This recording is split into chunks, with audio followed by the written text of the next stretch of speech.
across beds, hearts and bucks. This is Ian Lee on BBC Three Counties Radio. Now, campaigners calling for a drug to be made available to treat a rare, life-threatening disease, which was discovered by a Hertfordshire doctor, are taking their fight to Downing Street. The disorder, called aHUS, affects the immune systems. People who suffer with the condition say the government is prioritising saving money over saving lives.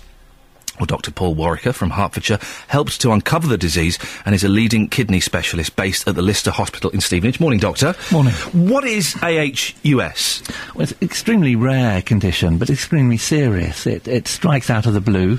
It's an immune system which affects the blood and causes blood clots to form in vital organs, including in the heart, brain and the kidneys, and patients are often left condemned to dialysis at the end of the condition, or worse, many patients die with the condition. This drug aside, what treatments are available? Well, the treatments aren't very effective. Certainly there have been improvements in care of patients with this condition. Used to have a mortality... Just to move this microphone just slightly, that's it. Thank you very much. Used to have a mortality in excess of 50%, and in some families they used to have a mortality of 80%.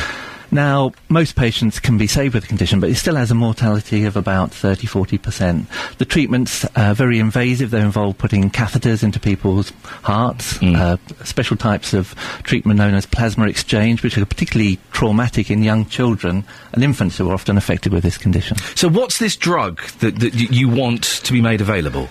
It's a very effective drug that targets the immune system and switches off the immune system very selectively. It's given as an infusion. It's a lot less traumatic for the patients who receive it. And certainly our experience is it appears to be very, very effective. Patients respond sometimes very quickly, sometimes within hours, whereas current treatment can sometimes take days or even weeks to have an effect, if it has an effect at all. It's expensive, though, isn't it? Yeah, it is expensive. It is very expensive, but there aren't very many patients affected with this condition, and I think in the NHS there has to be room for these very rare, serious conditions that are expensive, as well as more common, cheaper conditions. How much is it? Well, to treat a patient for a year, it probably costs in excess of £200,000, £250,000. Right. It's very expensive.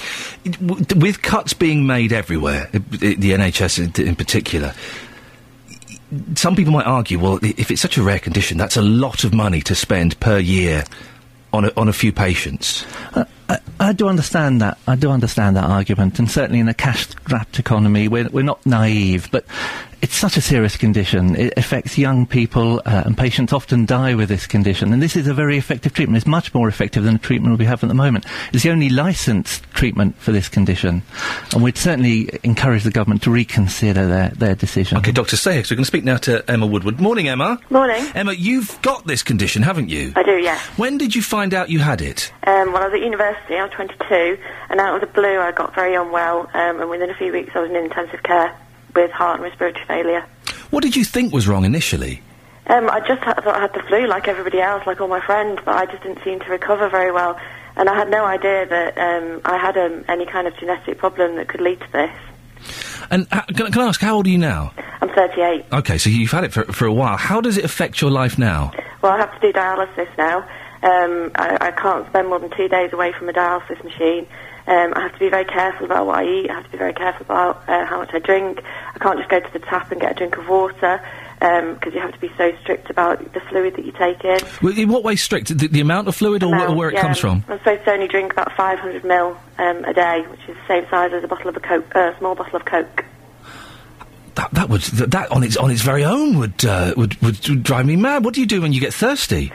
Ice cubes. Really? And just suffer it, really. It's terrible. It's very difficult for all dialysis patients. Of course it is. And I imagine if you can't be... You have to be near a dialysis machine all the time. I'm guessing that means you can't go on holiday and things like that. Well, we can go on holiday, but I have to organise it ahead of time, months ahead of time. I can only go where they have dialysis centres. So it really is very, very restricting, which is why this drug is so miraculous for me. And have you had a kidney transplant already? No, it would allow me to have I've had one, from my mum, but that failed within a few days, which is obviously devastating.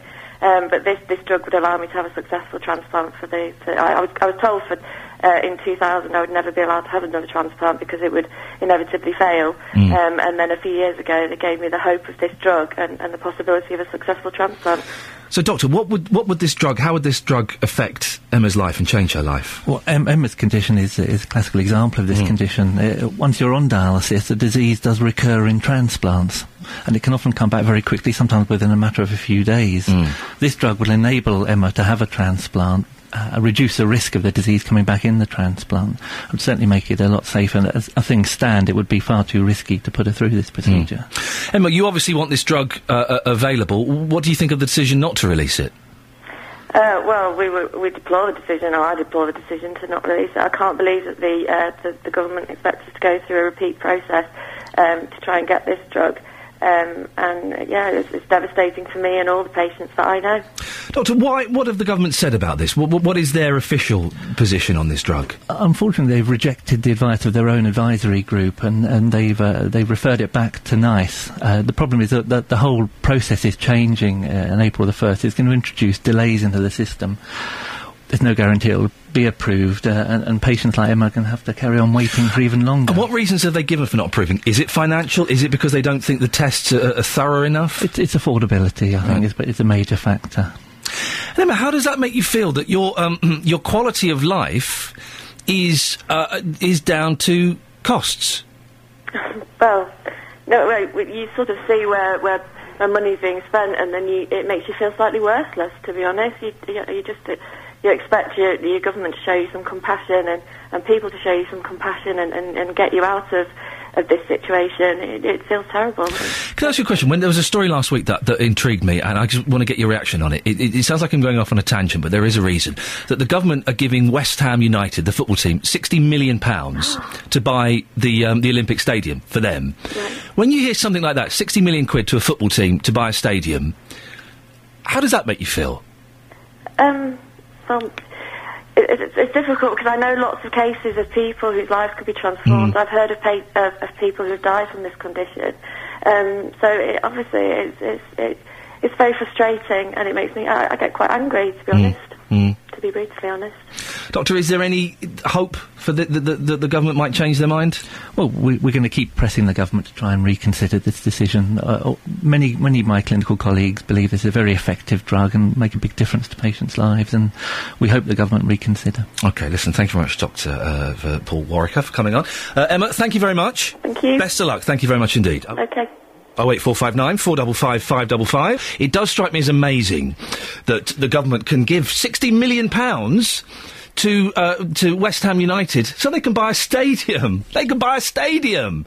Hey, you're a really rich football team. Have £60 million of taxpayers' money so that you can move to a better stadium. Go on. And then you get people like Emma, whose life is ruined by a disease that could be treated.